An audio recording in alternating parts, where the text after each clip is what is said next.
Alhamdulillahi Rabbil Alamin. Wassalatu wassalamu ala Sayyidina Muhammadin wa alihi wa sahbihi ajma'in. Amma ba'd. Fa'udhu billahi minash shaitanir rajim. Bismillahirrahmanirrahim. Walaqad nasarakumullahu bi badrin wa antum adillah. Fattaqullaha la'allakum tashkurun. Sadaqallahul aliyyul azim. இஸ்லாமிய வரலாற்றில் நபிகள் நாயகம் ஸல்லல்லாஹு அலைஹி வஸல்லம் அவர்களின் காலத்தில் நடந்த ஒரு போரில் அல்லாஹ்வின் மாபெரும் வெற்றி கிடைத்த அந்த நாள். அல்லாஹ் ஜல்ல ஷானஹு தஆலா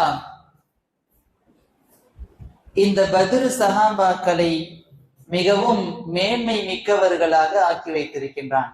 அல்லாஹ்வும் சரி, அவனது ரசூலும் சரி, பத்ர் சஹாபாக்களை புகழக்கூடியவர்களாக, அவர்களுக்கு எல்லோரையும் விட மேலதிகமான பாக்கியங்களை தரக்கூடியவர்களாக இருந்தார்கள். ஹாத்தம் இப்னு அபி பல்தா ரலியல்லாஹு அன்ஹு ஒரு பெண்மணியிடத்தில் ஒரு கடிதாசியை கொடுத்து அனுப்பி வைக்கிறார்கள் மக்காவுக்கு. நபிகள் நாயகம் ஸல்லல்லாஹு அலைஹி வஸல்லம் அவர்கள் அலி ரலியல்லாஹு அன்ஹு அவர்களையும், ஜுபைர் ரலியல்லாஹு அன்ஹுவையும், முத்இம் ரலியல்லாஹு அன்ஹு அவர்களையும் அனுப்பி, இந்த மாதிரி இந்த இடத்துல ஒரு பெண்மணி போய் கொண்டிருப்பாள், அவளுடைய கையில் ஒரு கடிதம் இருக்கும், அதை வாங்கி வாருங்கள் என்று சொல்லி அனுப்பி வைக்கிறார்கள். அதே போன்று போய் பார்க்க ஒரு பெண்மணி அதே இடத்தில் நடந்து போய் கொண்டிருக்க, அவளிடத்தில் போய் கடிதம் எங்கே என்று கேட்கிறார்கள். என்னிடத்தில் கடிதம் எல்லாம் இல்லை என்று மறுக்க, அலி ரலியல்லாஹு அன்ஹு அவர்கள் சொன்னார்களாம், அல்லாஹ்வின் ரசூல் சொல்லக்கூடிய வார்த்தை ஒருபோதும் பொய்யாகாது. உம்மிடத்தில் கடிதம் நிச்சயமாக இருக்கதான் செய்யும். நீர் மட்டும் தரவில்லை என்று சொன்னால் உன் ஆடையை களைந்து கூட நாங்கள் சோதிப்பதற்கு தயங்க மாட்டோம். காரணம், இருக்கு என்று சொன்னது நபிகள் நாயகம் ஸல்லல்லாஹு அலைஹி வஸல்லம் அவர்கள் என்று சொன்ன போது அந்த பெண்மணி தனது கூந்தலில் இருந்த அந்த கடிதத்தை எடுத்து கொடுக்கின்றாள். யார் கொடுத்து அனுப்பியது என்று விசாரிக்கிற போது, இது போன்ற ஹாத்தம் இப்னு அபி பல்தா தான் கொடுத்து அனுப்பினார் என்று சொல்ல வந்து, அதே போன்று நபிகள் நாயகம் ஸல்லல்லாஹு அலைஹி வஸல்லம் அவர்களிடத்தில் இந்த செய்தியை கொடுக்க, அந்த கடிதத்தில் போரை குறித்த ரகசியங்கள் எல்லாம் எழுதி மக்காவுக்கு அனுப்பி வைக்கப்பட்டிருந்தது. ஹாத்தம் ரலியல்லாஹு அன்ஹுவை அழைத்து கேட்கிற போது, என்ன இப்படி செய்து விட்டீர் ஹாத்தமே, என்ன காரணம் என்று கேட்கிற போது, நாயகமே, நான் தவறான எண்ணத்தில் ஒன்றும் அனுப்பி வைக்கவில்லை. என் குடும்பம், என் உறவினர்கள் அங்கே இருக்கின்றார்கள்.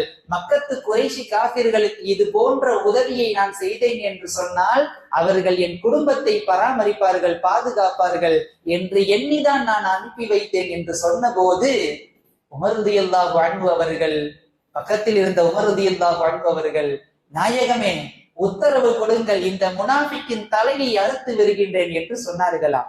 அப்போது நபிகள் நாயகம் ஸல்லல்லாஹு அலைஹி வஸல்லம் அவர்கள் சொன்ன வார்த்தை, உமரே பொறுமையாக இருப்பீராக. ஹாத்தம் இப்னு அபி பல்தா இவர் பத்ரில் கலந்து கொண்ட சஹாபி. அல்லாஹ் ஜல்ல ஷானஹு தஆலா இவரது முன்பின் பாவங்களை மன்னித்திருக்கலாம் அல்லவா என்று சொன்னார்கள் என்றால், பத்ர் சஹாபாக்களுக்கு நாயகம் ஸல்லல்லாஹு அலைஹி வஸல்லம் அவர்கள் எந்த அளவுக்கு முக்கியத்துவம் வழங்கியிருக்கின்றார்கள். பெருமானாரும் சரி, அவர்களுக்கு பிறகு வந்த கலீஃபாக்களும் சரி, பத்ர் சஹாபாக்களுக்கு முக்கியத்துவம் வழங்கி இருக்கின்றார்கள். போரில் கிடைத்த கனிமத் பொருட்களை எல்லாம் எல்லோருக்கும் பங்கிடும் போது பத்ர் சஹாபாக்கள் அங்கே இருந்தார்கள் என்று சொன்னால் அவர்களுக்கு மேல் அதிகமாக பங்கிட்டு கொடுக்கக்கூடியவர்களாக இருந்தார்கள். இந்த அளவுக்கு கண்ணியம் செய்யக்கூடியவர்களாக இருந்தார்கள். காரணம் என்னவென்று சொன்னால், பத்ர் சஹாபாக்கள் அவர்களுக்கு இருந்த அந்த வீரம், அல்லாஹ்வுக்காகவும் இஸ்லாமிய மார்க்கத்திற்காகவும் அவர்கள் செய்த தியாகம்.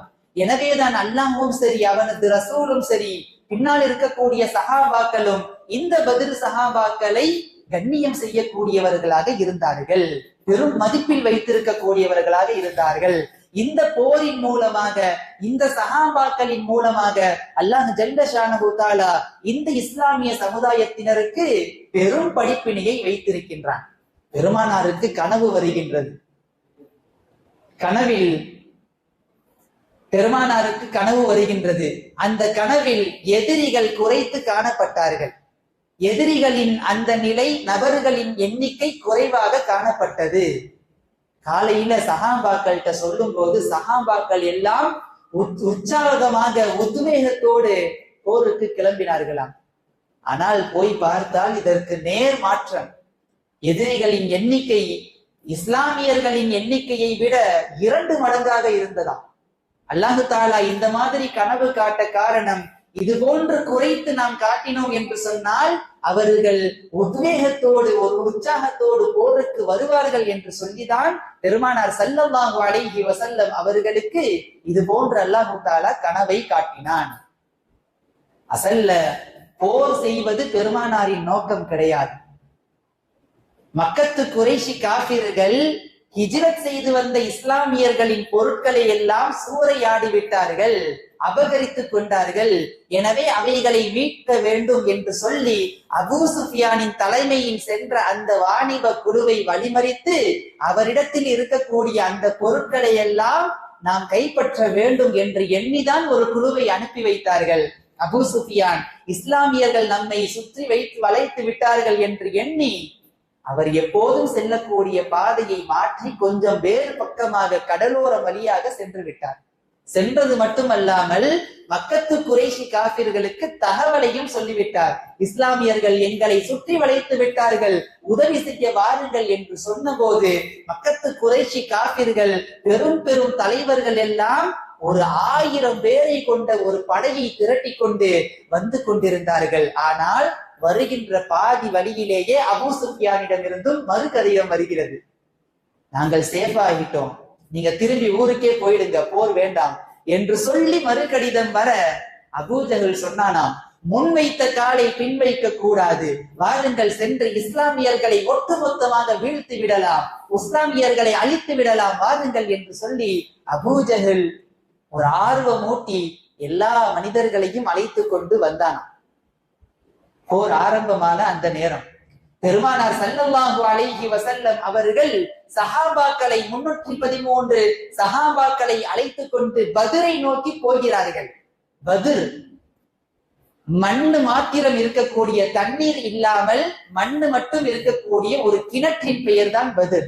அந்த பத்ர் என்ற இடத்திற்கு சஹாபாக்களை அழைத்துக் கொண்டு நபிகள் நாயகம் ஸல்லல்லாஹு அலைஹி வஸல்லம் அவர்கள் போய் அல்லாஹ்விடத்தில் மன்றாடி இறைஞ்சுகிறார்கள். சஜிதாவில் கிடந்து அல்லாஹ்விடத்தில் கையேந்தி கேட்கிறார்கள், யா அல்லாஹ், இந்த இஸ்லாமியர்களை நீ அழித்து விட்டாய் என்று சொன்னால் நாளை அல்லாஹ் என்று சொல்லக்கூடிய ஒரு மனிதர் கூட இருக்க மாட்டார்கள் ரப்பே, இஸ்லாமியர்களுக்கு வெற்றியை தா என்று சொல்லி சஹாபாக்கள் அல்லாஹ்விடத்தில் மன்றாடினார்கள். இன்னொரு துஆவும் கேட்டார்கள், யா ஹய்யு யா கய்யூம் பிரஹ்மதிக நஸ்தகீஸ், யா அல்லாஹ் என் ரட்சகனே, யா ஹய்யு யா கய்யூம் உயிருள்ளவனே, யா அல்லாஹ் நிலைத்திருக்க கூடியவனே, யா அல்லாஹ் பிரஹ்மதிக நஸ்தகீஸ், உமது ரஹமத்தை கொண்டு உமது அருளை கொண்டு நான் உம்மிடத்தில் உதவி தேடுகின்றோம், யா அல்லாஹ் எங்களுக்கு உதவியை நீ தந்தருள் புரிவாயாக என்று பிரார்த்தித்தார்கள். அடுத்து ஒரு துஆவும் செய்தார்கள், யா அல்லாஹ் முஃமின்களுக்கும் நபிமார்களுக்கும் உதவி செய்வேன் என்று நீ வாக்களித்துள்ளாயே, அந்த உதவியை எங்களுக்கும் நீ தந்தருள் புரிவாயாக என்று நபிகள் நாயகம் ஸல்லல்லாஹு அலைஹி வஸல்லம் அவர்கள் அல்லாஹ்விடத்தில் மன்றாடி இறைஞ்சி கேட்டார்கள். தஹஜ்ஜத்துடைய நேரத்தில் அல்லாஹ்விடம் இருந்தும் பதில் வருகின்றது. அல்லாஹ் தஆலா மலக்குகளை கொண்டு உங்களுக்கு நாம் உதவி செய்வோம் என்ற சுப செய்தியை சொல்லி அல்லாஹ் தஆலா வஹ்யை இறக்கி வைத்தார். மலக்குமார்களை கொண்டு உமக்கு நாம் உதவி செய்வோம் என்று சொன்னார்கள். நபிகள் நாயகம் ஸல்லல்லாஹு அலைஹி வஸல்லம் அவர்கள் அபூபக்கர் ரலியல்லாஹு அன்ஹு அவர்களிடத்தில் இந்த சுப செய்தியை சஹாபாக்களிடத்தில் போய் சொல்லுங்கள் என்று மகிழ்ச்சியோடு சொல்லி, அந்த இரவே இந்த இடத்தில் தான் அபூஜஹல் மாண்டு போவான், இந்த இடத்தில் தான் உத்பா மரணிப்பான், இந்த இடத்தில் தான் ஷைபா கொல்லப்படுவான் என்றெல்லாம் ஒவ்வொரு இடத்தையும் சுட்டி காட்டினார்களாம். காலையில் போர் ஆரம்பமானது. முஸ்லிம்கள் மணல் பகுதியில் இருக்கின்றார்கள். அந்த மணல் பகுதி எப்படிப்பட்டது என்று சொன்னால், காலை வைத்தா உள்ளே அமுங்குற மாதிரி பீச் மணல்லாம் இருக்கு இல்லையா, அந்த மாதிரி மணல் இடத்தில் முஸ்லிம்கள் இருக்கின்றார்கள். காபிர்கள், அந்த மக்கத்து குறைஷி காபிர்கள் ஈரப்பதமுள்ள ஒரு இடத்தில், ஓடினால் வேகமாக ஓடலாம், மிகவும் உத்வேகத்தோடு போர் புரியலாம் என்று இருக்கின்ற அந்த இடத்தை அவர்கள் அபகரித்தார்கள். அல்லாஹு தாலா மலையை இறக்கினான். மலையை இறக்கி இஸ்லாமியர்களின் அந்த இடத்தை ஈரப்பதம் உள்ளதாகவும் அந்த காபிர்களின் இடத்தை சேரும் சகதியும் உள்ள இடமாக ஆக்கினான். இரண்டாவதாக அந்த இரவிலேயே சஹாபாக்களுக்கு அமனத்தன் நுஆஸ் என்று சொல்லப்படக்கூடிய ஒரு நிம்மதியான தூக்கத்தை கொடுத்தான். யோசித்து பாருங்கள், பெரும் இக்கட்டான நிலை. நாளைக்கு இந்நேரம் நாம் உயிரோட இருப்போமா இல்லையா என்று எண்ணிக்கொண்டிருக்கக்கூடிய அந்த வேளையில் அல்லாஹ் தஆலா அமனத்தன் நுஆஸ் என்று சொல்லப்படக்கூடிய நிம்மதியான உறக்கத்தை கொடுத்தான். பெரும்பாலான சஹாபாக்கள் உறங்கினார்கள். இது போன்ற அருட்கொடைகளை எல்லாம் அல்லாஹ் தஆலா அந்த போரின் சமயத்தில் கொடுத்தான். சொன்னது போலவே போர் காலையில் ஆரம்பமாக முதலில் இஸ்லாமியர்கள் மல்யுத்தம் செய்வார்கள். போர் ஆரம்பமாகுதுன்னு சொன்னா மல்யுத்தம் நடக்கும். எதிரிகள் தேர்ந்து 3 பேர், இந்த பக்கத்திலிருந்து 3 பேர் போய் மல்யுத்தம் செய்வார்கள். அதன் அடிப்படையில் அன்சாரி தோழர்களை நபிகள் நாயகம் ஸல்லல்லாஹு அலைஹி வஸல்லம் அவர்கள் அனுப்ப அங்கிருந்து பதில் வருது.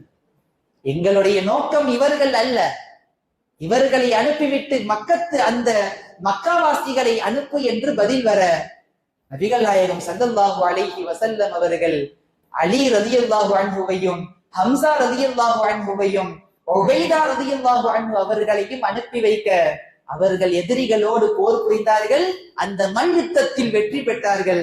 இப்பொழுது சரிசமமாக போர் ஆரம்பமாக போர் நீண்ட நேரம் நடக்கும் என்று எதிர்பார்ப்பு இருக்கக்கூடிய அந்த வேளையில் 2 மணி நேரம் 3 மணி நேரத்திலேயே முற்பகலிலேயே போர் நிறைவடைகிறது. பகலின் ஆரம்பம் முற்பகலிலேயே போர் நிறைவடைகிறது. எதிரிகள் விரண்டோடுகிறார்கள். இஸ்லாமியர்கள் மாபெரும் வெற்றியை பெறுகிறார்கள்.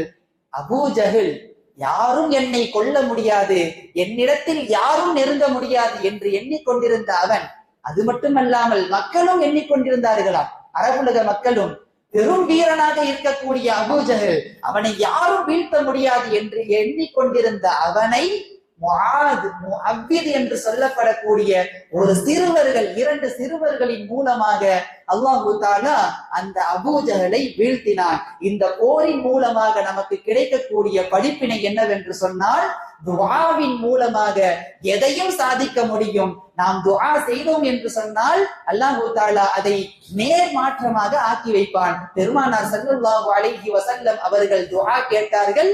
அல்லாஹ் தஆலா மாபெரும் வெற்றியை தந்தான். இரண்டாவதாக சொன்னது போலவே மலக்குமார்களை இறக்கி உதவி செய்தான். சொல்லுவார்கள், போர் முடிந்த பிறகு சஹாபாக்களில் சிலர் நபிகளாரிடத்தில் வந்து சொல்லுவார்களாம், நான் வாளை தான் உயர்த்தினேன் நாயகமே, ஆனால் அந்த எதிரியினுடைய தலை 2 துண்டாக போனது என்று ஒருவர் சொல்வாராம். இன்னொருத்தவர் சொல்லுவாங்களாம், நான் எதிரியை துரத்தி கொண்டு ஓடினேன், ஆனால் நான் துரத்தி கொண்டே போக அவன் மாண்டு போனான், அவன் மரணித்து போனான், 2 துண்டாக வீழ்ந்து போனான் என்று சஹாபாக்கள் சொல்லும் போது பெருமானார் ஸல்லல்லாஹு அலைஹி வஸல்லம் அவர்கள் கூறுவார்களாம், அல்லாஹ்வின் அருள் என்று சொல்லப்படக்கூடிய மலக்குமார்களை குறித்து அல்லாஹு தஆலா மலக்குமார்களை இறக்கி உங்களுக்கு வெற்றியை அளித்தான் என்று சொல்லுவார்களாம். ஒரு கட்டத்தில் ஜிப்ரீல் அலைஹிஸ்ஸலாம் அவர்கள் வந்து நபிகள் நாயகம் ஸல்லல்லாஹு அலைஹி வஸல்லம் அவர்களிடத்தில், யா ரசூலல்லாஹ், யா ரசூலல்லாஹ், சஹாபாக்களில் சிறந்தவர்கள் யார் என்று சொல்லும் போது பத்ரில் கலந்த சஹாபாக்கள் தான் என்று சொன்ன போது அவர்கள் சொல்லுவார்களா, மலக்குமார்களில் சிறந்தவர்களாக நான் கணிப்பது பத்ரில் கலந்து கொண்ட மலக்குமார்கள் தான் என்று ஜிப்ரீல் அலைஹிஸ்ஸலாம் அவர்களும் சொல்லுவார்களாம். ஆக சொன்னது போலவே மலக்குமார்களை இறக்கி அல்லாஹ் தஆலா உதவியை செய்தான். மூன்றாவது படிப்பினை, தன்னை எதிர்க்க முடியாது என்று எண்ணிக்கொண்ட அபூ ஜஹலை அல்லாஹ் தஆலா வீழ்த்தினான் அல்லவா. இறைவனையும் இறைவனின் மார்க்கமான இஸ்லாத்தையும் எதிர்க்கக்கூடியவர்கள் அவர்களின் நிலை கடைசியில் இதுபோன்றுதான் இழிவான நிலையாக மாறும் என்பது இந்த பத்ரின் மூலமாக நமக்கு கிடைக்கக்கூடிய ஒரு முதற்கட்ட படிப்பினையாக இருக்கின்றது. தற்காலத்தை தோதுவாக்கினால் பத்ரை போன்று இன்றைக்கும் இஸ்லாமியர்களை அடிப்பவர்கள், இஸ்லாமியர்களை அழிப்பவர்கள், இஸ்லாத்தை தவறாக நினைப்பவர்கள், தவறான ஆட்சி இஸ்லாமியர்களின் மீது புரிபவர்கள், அவர்களின் நிலைகள் எல்லாம் அபூ ஜஹலை போன்று இழிவான நிலையாகத்தான் மாறும் என்பதை தான் இந்த பத்ருடைய சம்பவம் நமக்கு உணர்த்தி காட்டியிருக்கின்றது. எல்லாம் வல்ல அல்லாஹ் ஜல்ல ஷானஹு தஆலா இஸ்லாமியர்களுக்கும் இஸ்லாத்திற்கும் எண்ணற்ற உதவிகளை செய்வதோடு இஸ்லாமியர்களை அடிப்பவர்களுக்கு அல்லாஹு தாலா ஹிதாயத்தை வழங்கி அருள் புரிவானாக, அல்லது அவர்களை அடியோடு அழித்து அருள் புரிவானாக. இஸ்லாமியர்களுக்கு எங்கெல்லாம் அவர்கள் பாதிக்கப்பட்டு கொண்டிருக்கின்றார்களோ அவர்கள் அனைவருக்கும் அல்லாஹு தாலா அவனது உதவியை இறக்கி அருள் புரிவானாக. ஆமீன். வாஹிரு தாவானா அனில் ஹம்துலில்லாஹி ரப்பில் ஆலமீன். அஸ்ஸலாமு அலைக்கும் வரஹ்மத்துல்லாஹி வபரகாத்துஹு.